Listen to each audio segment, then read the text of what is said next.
आपकी वसादत से मैं करगिल के आवाम का शुक्रिया करना चाहता हूँ।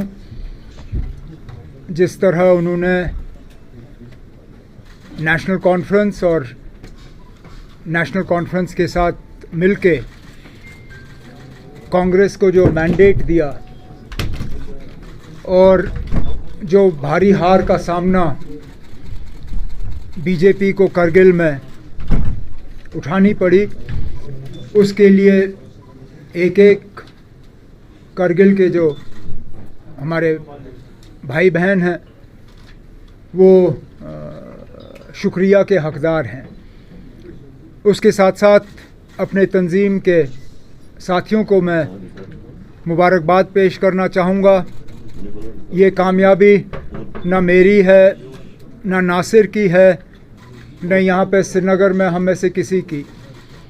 ये कामयाबी करगिल में मेरे तंजीम के जो साथी हैं, एडिशनल जनरल सेक्रेटरी कमर अली आखून साहब से लेके डिस्ट्रिक्ट प्रेसिडेंट हाजी हनीफा जान साहब, आउटगोइंग सीईसी करगिल फ़िरोज़ खान साहब और उनके साथ तमाम जो हमारी टीम है, दिन रात उन्होंने मेहनत की और हमारी जो 12 सीटें हैं ये उनकी कामयाबी का नतीजा है।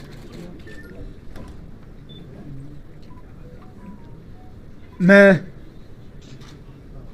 वक्तन फ़वक्तन आप सबों के साथ जहाँ कहीं मुलाकात हमारी हुई है, अक्सर बेशतर आप लोगों ने इलेक्शन के बारे में पूछा और कहा कि इलेक्शन की तैयारी कैसे चल रही है, नेशनल कॉन्फ्रेंस इलेक्शन को किस तरह देखती है। और हमेशा मेरा जवाब आपको यही था कि इलेक्शन के लिए हम तो तैयार हैं, लेकिन न मरकज़ की हुकूमत तैयार है, न बीजेपी वाले तैयार हैं, क्योंकि वो डरे हुए हैं, वो लोगों का सामना करना नहीं चाहते। आज सबूत आपके सामने है। 2019 अगस्त 5 के बाद पूरे मुल्क को, न सिर्फ मुल्क को बल्कि दुनिया भर में बीजेपी ने ये फैलाने की कोशिश की कि जम्मू कश्मीर का बंटवारा, बिलखसूस लद्दाख को जम्मू कश्मीर से अलग करना, ये लद्दाख के लोगों की दिल की तमन्ना थी, उनकी ख्वाहिश थी और उस ख्वाहिश को पूरी की गई। आज ये साबित हुआ कि जम्मू कश्मीर को उसका बाइफरकेशन करना, लद्दाख को जम्मू कश्मीर से अलग करना, जितना ये हमें कश्मीर में बुरा लगा, जितना आज हम कहें कि जम्मू को भी ये पसंद नहीं आई बात, इतनी ही ये बात जो है करगिल के लोगों को खटकती है। अब बीजेपी वाले आपको शायद ये कहने की कोशिश करेंगे कि वहाँ जी मुसलमान अक्सरियत है, इसलिए नतीजा इस तरह रहा। तो पहले तो मैं उनसे पूछूंगा, क्या फिर लद्दाख का बंटवारा सिर्फ मजहबी बुनियाद पे हुआ? क्या सिर्फ मजहब देख के हुआ? और अगर इस सारे चीज़ को आप मजहब के तराजू में तोल रहे हो तो फिर आप शायद भूल रहे हो कि लद्दाख खित्ता भी मुसलमान अक्सरियत है। बेशक वहाँ बौद्धों की आबादी जो है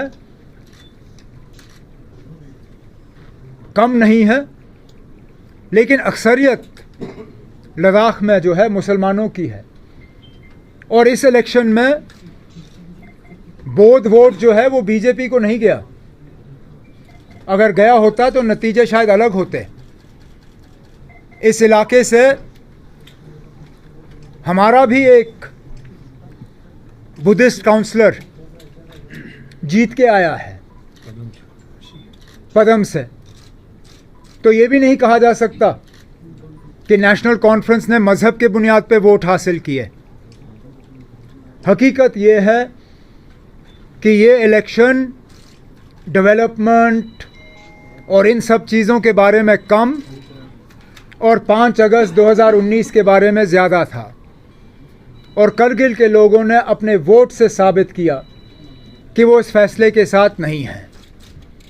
रही बात हमारे इलेक्शन की, इस नतीजे के बाद तो शायद ये कहा जा सकता है कि हमारे इलेक्शन हमसे और ज़्यादा दूर चले गए।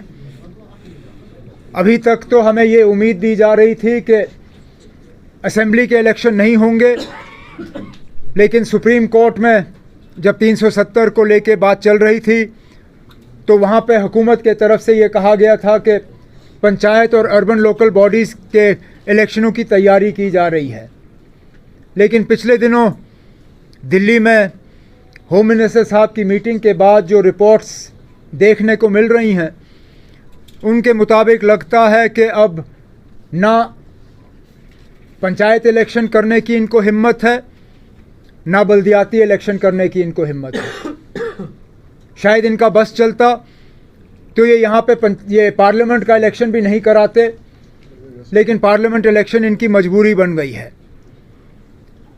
मुझे बीजेपी से इसका ज़्यादा गिला है नहीं, सियासी पार्टी हैं, हर चीज़ में अपना फ़ायदा और नुकसान देखेंगे। अगर मुझे गिला किसी से है तो वो इलेक्शन कमीशन से है। आज भी बड़े अफसोस से कहना पड़ता है कि जब चीफ इलेक्शन कमिश्नर से जम्मू कश्मीर के इलेक्शन के बारे में सवाल किया गया अभी सुबह के प्रेस कॉन्फ्रेंस में, तो उनका जवाब ये था कि जम्मू कश्मीर के इलेक्शन के बारे में फ़ैसला तमाम हालात को देख के लिया जाएगा, आफ्टर कंसिडरिंग ऑल फैक्टर्स। मैं उनसे पूछना चाहता हूँ, व्हाट आर द फैक्टर्स? में फ़ैसला तमाम हालात को देख के लिया जाएगा, आफ्टर कंसिडरिंग ऑल फैक्टर्स। मैं उनसे पूछना चाहता हूँ, व्हाट आर द फैक्टर्स? क्योंकि हमें जो लगता है there is only one factor, that is fear factor. वो बीजेपी को जो फियर फैक्टर है, बीजेपी वाले इससे पहले राजभवन के पीछे छुपते थे, अब चीफ इलेक्शन कमिश्नर के पीछे भी छुपना शुरू कर गए हैं। और अफसोस की बात है कि चीफ इलेक्शन कमिश्नर और इलेक्शन कमीशन ऑफ इंडिया बजाय ये कि वो आज़ादाना तरीके से अपने फ़ैसले लें, वो सिर्फ़ और सिर्फ बीजेपी के इशारों पे अपना फ़ैसला ले रहे हैं।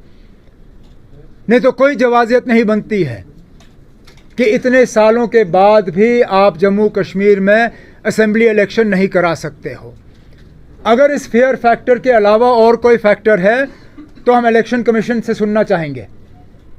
क्या यहाँ पे इंटरनल सिक्योरिटी हालात जो हैं इस हद तक बिगड़ गए हैं क्या अब आप इलेक्शन कर नहीं सकते हो?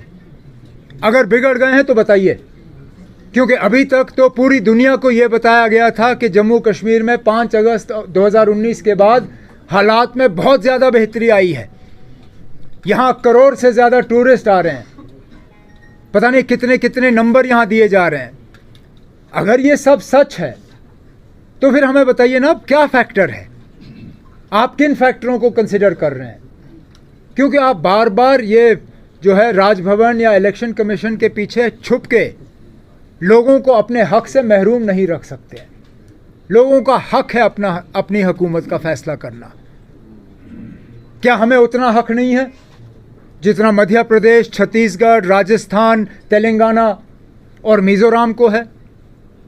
अगर वहाँ पे आज वक्त के मुताबिक इलेक्शन का ऐलान हो सकता है तो जम्मू कश्मीर में क्यों नहीं? जम्मू कश्मीर के आवाम के तरफ से आज ये मेरा सीधा सीधा सवाल chief election commissioner of India से है।